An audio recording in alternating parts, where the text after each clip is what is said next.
नमस्कार, खबरों की खबर में आपका स्वागत है। मणिपुर क्यों जल रहा है और क्यों कांग्रेस पार्टी और ये I.D.I.A वाले मणिपुर को लेकर के पूरे देश में बवाल कर रहे हैं। बड़ी उलझी हुई कहानी है जिसे आज खबरों की खबर में हम सुलझाने जा रहे हैं। लेकिन एक बात जो समझने की है वो ये कि जब ये मसला अविश्वास प्रस्ताव के दौरान लोकसभा में उठाया गया तो अमित शाह ने क्या कहा? देश के गृह मंत्री ने कहा कि यह कांग्रेस पार्टी का किया कराया है, और तो और उन्होंने इशारा भी किया कि इसके पीछे ड्रग माफिया। लेकिन यह ड्रग माफिया के साथ कौन खड़ा है? क्या सोनिया गांधी खड़ी है? क्या राहुल गांधी खड़े हैं? क्या गांधी परिवार का रिश्ता है? क्या कांग्रेस पार्टी का रिश्ता है? या फिर ये तमाम विपक्षी पार्टियां किसी रिजीम चेंज करने वाले दलालों के साथ मिलकर हिंदुस्तान के खिलाफ कोई साजिश रच रहे हैं? बड़ी बातें हैं, बड़े सवाल हैं, और इन सवालों का जवाब आज एक एक करके तलाशने की कोशिश करेंगे, क्योंकि एक ऐसा खुलासा, एक जिसको कह सकते हैं कि एक इन्वेस्टिगेशन, एक ऐसा थ्रेड सामने आया है जो हमारे मित्र विजय पटेल ने ट्विटर के ऊपर डाला है। यह सोचने के लिए आपको मजबूर कर देगा कि देश में हमने कैसे कैसे गद्दारों को अपने सिर पे बिठा रखा है। तो आज इस इन्वेस्टिगेशन का हिस्सा आप बनिए और देखिए कि किस तरीके से विजय पटेल ने उन सवालों के जवाब को ढूंढने की कोशिश की जो सवाल कोई मीडिया पूछ नहीं रहा। कोई ये नहीं पूछ रहा कि गांधी परिवार का, राहुल गांधी का, कांग्रेस पार्टी का, ये पूरी दुनिया में कोहराम मचाने वाला जॉर्ज सोरोस, ये 82 साल के बुढ़े के साथ उसका क्या रिश्ता है। और इसलिए आज इस विजय पटेल के थ्रेड के ऊपर जो है हम लोग डिस्कस करेंगे। उसने एक सवाल किया, Who is behind Manipur violence and why is Manipur burning since many days? ये सवाल है जिसका जवाब वो ढूंढ के निकालते हैं। Why Congress and other political parties are so much active on this issue? A deep investigation report. अब ये कहानी यहां से शुरू होती है जो बात अमित शाह जी ने भी अपने भाषण के दौरान कहा था। उन्होंने कहा, Very few people know Manipur share almost 400 kilometers of an unfenced border. This border has a free movement regime which allows tribes, Kukis of both countries to travel up to 16 kilometers inside the border without any restrictions or visa. ये जो मणिपुर है वो Myanmar से ये सटा हुआ है और वहां आप ये समझिए कि 400 किलोमीटर का बॉर्डर है और 16 किलोमीटर के दायरे में ये कुकी ट्राइब जो है वो फैला हुआ है। लेकिन कहानी यही खत्म नहीं होती, कहानी आगे चलती है कि this area comes under one of the largest drugs producer area, the golden triangle. Kuki tribes of this border hill area are mostly involved in poppy cultivation. अब आप ये समझिए कि कुकी ट्राइब म्यांमार और मणिपुर के बॉर्डर के 16 किलोमीटर इधर, 16 kilometre इधर, जहां पे ये लोगों का पूरी तरीके से कब्जा है, वहां सिर्फ और सिर्फ ये पॉपी कल्टीवेशन, ये ड्रग्स बनाने का जो है वहां खेती चल रहा है। अब अगला जो ये बात उठा रहे हैं विजय पटेल ने बताया कि many of you have heard about Colombia drug lord Pablo Escobar as there is a web series on him Netflix. He burned the whole Colombia when the government agency started to act on him, similar to Manipur, how it is burning now. अब एक Netflix का एक Narcos करके आया, Pablo Escobar, real character है, Colombia का drug Lord था, और जब सरकार ने उसके ऊपर एक्शन लेना शुरू किया तो उसने पूरे कोलंबिया को ही अस्त व्यस्त बर्बाद करके रख दिया। पूरे देश को जो है वो हिंसा की आग में झोंक दिया। ये कहानी, ये जो अब बताई जा रही है, उसका क्या रिश्ता है? ये कह रहे कि ये देखिए ऐसा ही कुछ मणिपुर में भी हो रहा है जो कोलंबिया में हुआ, और कोलंबिया में जिसके इशारे पे सब कुछ हुआ, वही फिलीपींस में भी, वही श्रीलंका में भी, और वही शख्स मणिपुर के लिए भी जिम्मेदार है। अब ये जो दावा है कि जॉर्ज सोरोस, ये कोई नया नाम नहीं है। वो हिंदुस्तान में प्रधानमंत्री मोदी की सरकार को हटाने के लिए इसने पहले ही डिक्लेयर कर रखा है कि 600 करोड़ रुपए इसने अलग से रख दिए हैं कि मोदी को हटाना है।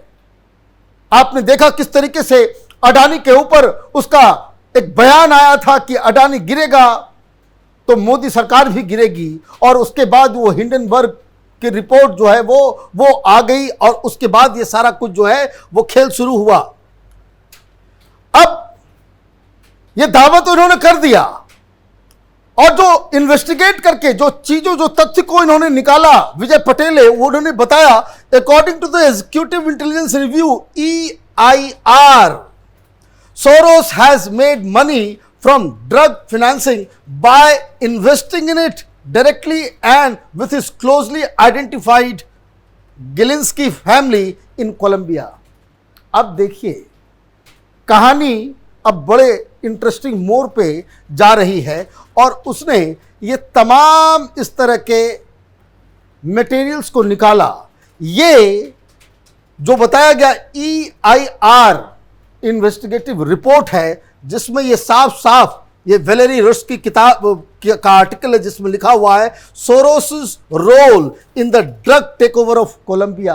ये ड्रग माफिया के साथ मिलकर के जॉर्ज सोरोस जो है वो काम करता है। और अब अगला इस जो पूरा रिपोर्ट है, उस रिपोर्ट में क्या लिखा गया उसको भी इन्होंने बकायदा अपने इस इन्वेस्टिगेशन का पार्ट बनाया, और ये बताया कि it should surprise no one that Soros would find a congenial atmosphere in drug cartel ruled Colombia. He has already made significant inroads in the country's drug financing network, both in his own name and through allies in the banking community. In 1994, the Gilinski family in Colombia, closely identified with Soros's financial interests, used leverages from their Banco Andino to take control of Colombia's second largest bank. ये report साफ साफ बता रहा है कि George Soros ने Colombia के drug के धंधे से इसने कैसे अपना अंपायर खड़ा किया। लेकिन सवाल एक और है कि भाई ये जो रिश्ते जो उसने बनाए और जो उसने पूरे खर्च किए, पूरा डिटेल जो है वो दिया गया है। और ये पता करना कि ये जो जेमिन गिलिंस्की के साथ क्या रिश्ते हैं, उसके बारे में बकायदा फोर्ब्स मैगजीन के अंदर वो आर्टिकल को भी बताया गया है कि जब किस तरीके से ये गिलिंस्की फैमिली और सोरोस के बीच वो रिश्ते बने।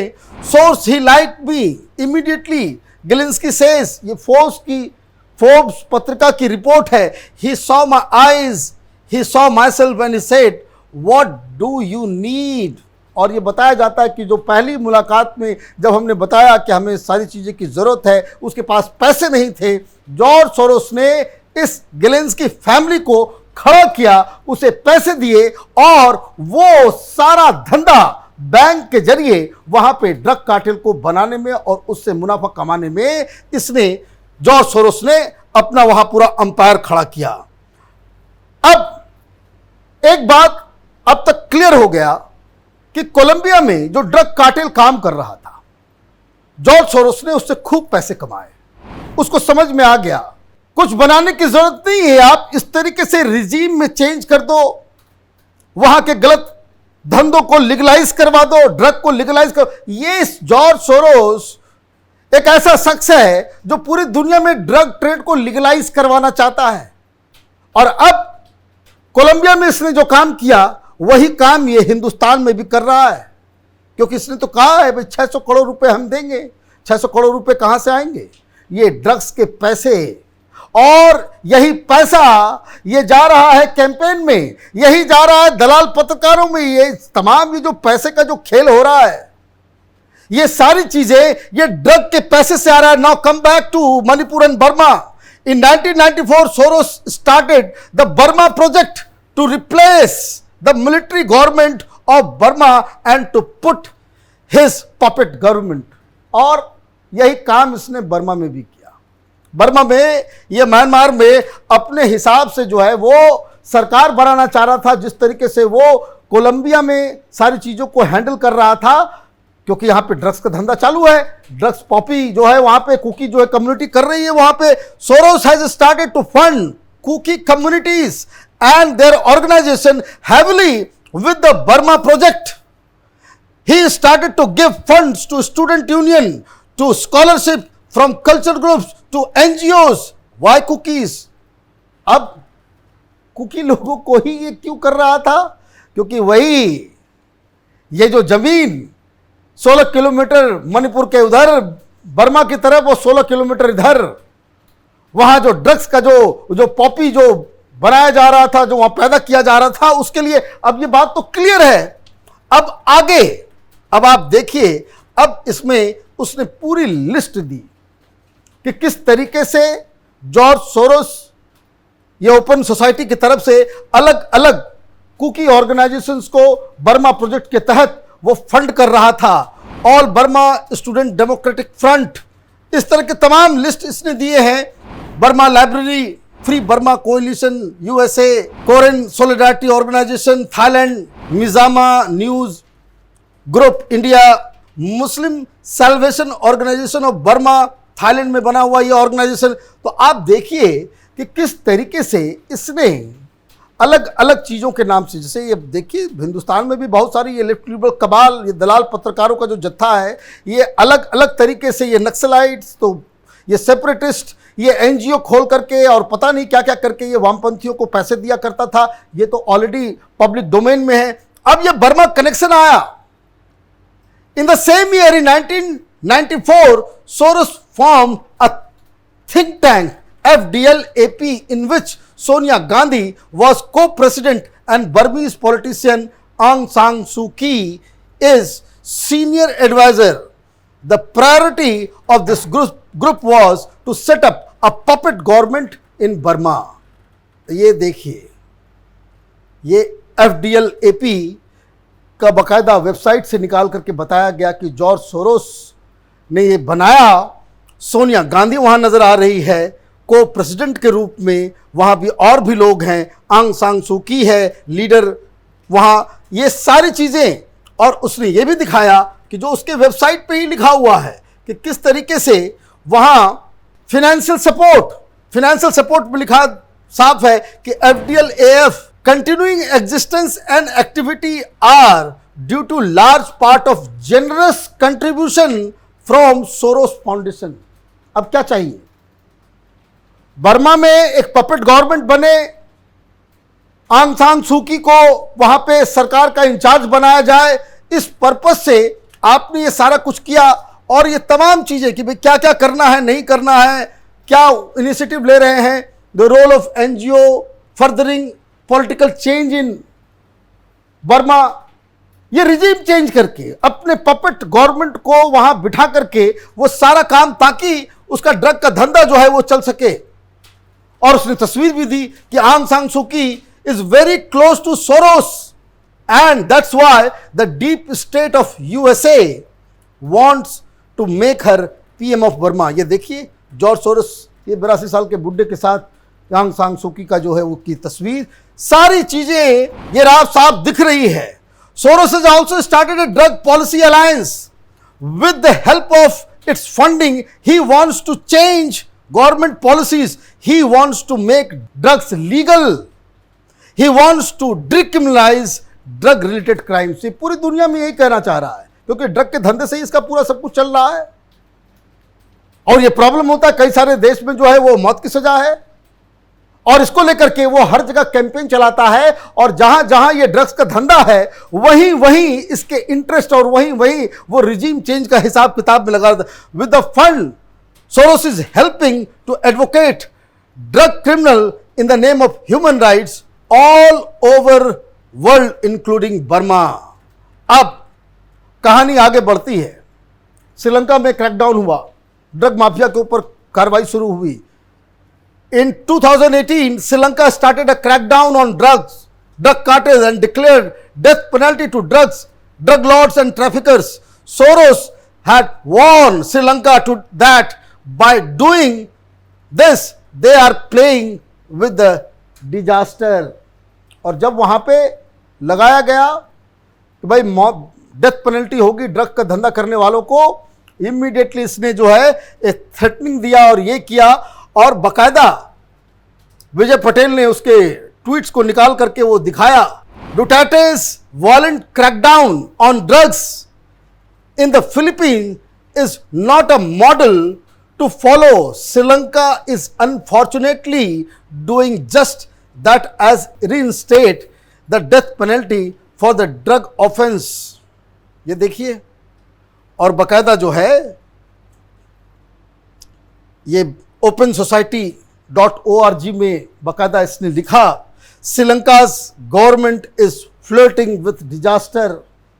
थ्रेटनिंग दे रहा है कि भाई फिलीपींस में जिस तरीके से क्रैकडाउन किया गया उससे फिलीपींस में तबाही मची, ये श्रीलंका को भी इसी तरह की धमकी दिया. और क्या हुआ कि श्रीलंका ने फिर भी उसकी धमकी को रिजेक्ट करते हुए ये डेथ पेनल्टी को, ड्रग ट्रैफिकिंग को जो है डेथ पेनल्टी में कन्वर्ट कर दिया. कोई दिक्कत नहीं है. अब कहानी यहीं से शुरू हो रही है.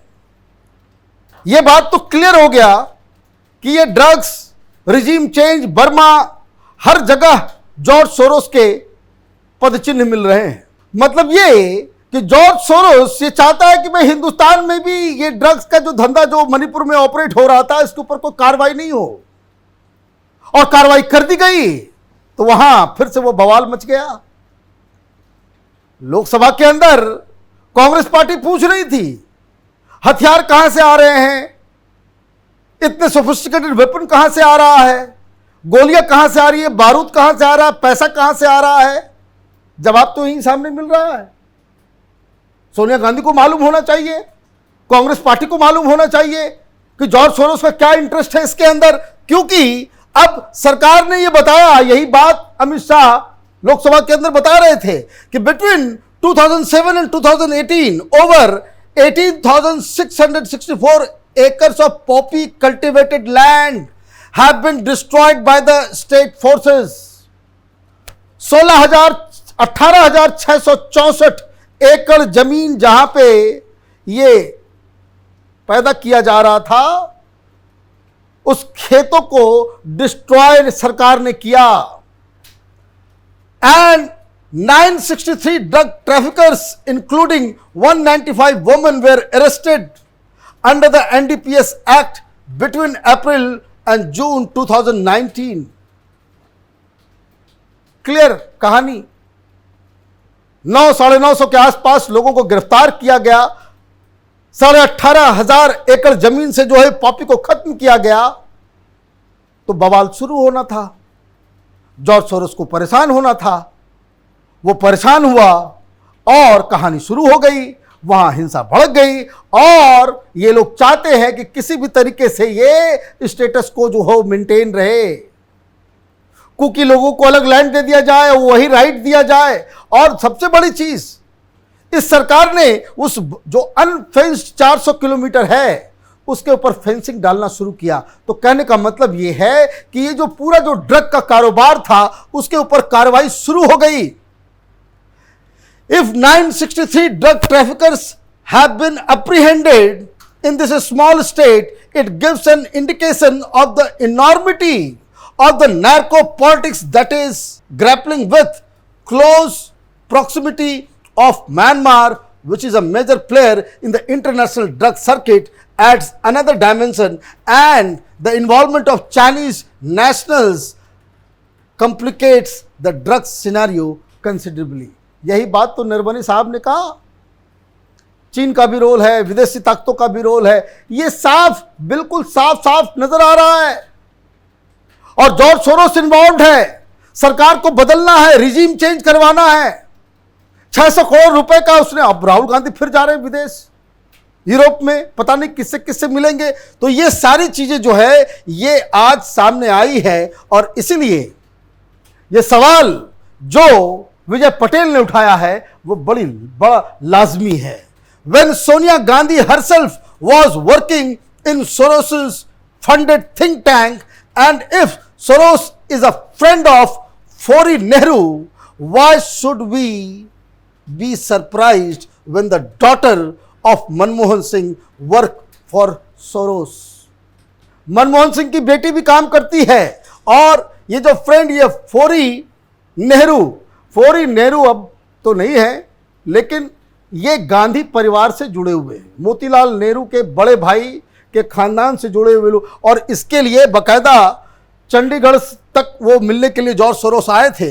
Why should be surprise when Harsh Mander, farmer add of Sonia Gandhi, work for Soros. और ये सारी चीजें उसने जो है, देखिए ये तस्वीर जो है वो अमृत सिंह, मनमोहन सिंह की डॉटर, वो सोरोस के लिए काम करती है। ये भाई साहब हर्षमंदर हैं, हर्षमंदर जो हैं वो बाकायदा एडवाइजरी बोर्ड में हैं, जॉर्ज सोरोस के बड़े क्लोज हैं। और सोनिया गांधी ने जो एडवाइजरी काउंसिल जो बनाई थी, सुपर प्राइम मिनिस्टर और उनकी काउंसिल, उसमें ये शख्स था जॉर्ज सोरोस, हर्षमंदर, और उसके लिए ये आप ये समझिए, ये बड़ा खतरनाक व्यक्ति है। ये हर्षमंदर सोनिया गांधी का दाहिना हाथ तो है ही, लेकिन ये बड़ा खतरनाक है। ये टेररिस्टों की तरह बातें करता है। आपको याद होगा कि जब ये जो शाहीन बाग का बवाल चल रहा था, उस दौरान जामिया मिलिया यूनिवर्सिटी के गेट के सामने इसने बयान दिया था कि सुप्रीम कोर्ट पे भरोसा मत करो, ये सुप्रीम कोर्ट में न्याय नहीं मिलेगा, हमको सड़कों पे न्याय करना पड़ेगा। ये इस तरह के लोग हैं। अब ये मनमोहन सिंह की बेटी हर्षमंदर, इन सबको क्या कहा जाए? ये सवाल पूछा जा रहा है कि what is the Congress relationship with George Soros. और जो कुछ बचा खुचा है वो देख लीजिए। ये भारत जोड़ो यात्रा, साथ में कौन खड़ा है? तो सलील शेट्टी। ये पूरे ये ओपन सोसाइटी जो है वर्ल्ड ओवर, उसका ये वाइस प्रेसिडेंट है। ये राहुल गांधी के साथ ये भारत जोड़ो यात्रा में भी यही लोग आपको मिलते हैं, यूके में भी यही लोग आपको मिलते हैं, यूएस में भी। इसी के जरिए आप अपने प्रोग्राम्स को, भाई इतने सारे सवाल पूछे जा रहे हैं, इतना सारा लिंक निकल रहा है। विजय पटेल ने इन सबूतों को सामने ला करके एक ऐसा सवाल खड़ा किया है जिसका जवाब कांग्रेस पार्टी को प्रेस कॉन्फ्रेंस करके देना चाहिए, और देना पड़ेगा, क्योंकि आप चुनाव जीतने के चक्कर में एक राज्य में आग लगवा दें अपने दोस्तों के साथ मिलके, और उसके बाद पार्लियामेंट न चलने दें पूरी दुनिया में। आप अभी देखिए कितनी बड़ी साजिश है। ये राहुल गांधी क्या कह रहा था? राहुल गांधी कह रहे भाई 2 मिनट में ये तमाशा खत्म हो जाएगा। बिल्कुल तमाशा तो चल ही रहा है। ये जॉर्ज सोरोस का तमाशा चल रहा है कि वहां पे आर्मी लगा दो। ये तो प्रधानमंत्री मोदी ने चतुराई की कि इस तरह के बकवास सजेशन को गटर में फेंक दिया कि आपने आर्मी का वहां इस्तेमाल किया नहीं, कि ये लोग आर्मी के ड्रेस में जाकर के मैती ट्राइब के ऊपर हमला करेंगे, इंडियन आर्मी को भी बदनाम करेंगे, प्रधानमंत्री को भी बदनाम करेंगे। क्योंकि ये खेल ये छोटा मोटा खेल नहीं है। नाम I.N.D.I.A और काम जॉर्ज सोरोस और इन तमाम लोगों की गतिविधियों के ऊपर एक तरीके से कवर फायर देने का। कितना देश प्रेम से ओतप्रोत है ये विपक्ष। इन सवालों से वो बिल्कुल साफ हो गया है। विपक्ष को अपने पोजीशन को क्लियर करना पड़ेगा। अगर ये दावे झूठे हैं तो वो भी बताना पड़ेगा, और अगर सच हैं तो देश के सामने उन्हें माफ़ी मांगनी चाहिए। आप देखते रहिए कैपिटल टीवी। हमारे वीडियोस को लाइक कीजिए, शेयर कीजिए और हमारे चैनल को सब्सक्राइब कीजिए। धन्यवाद।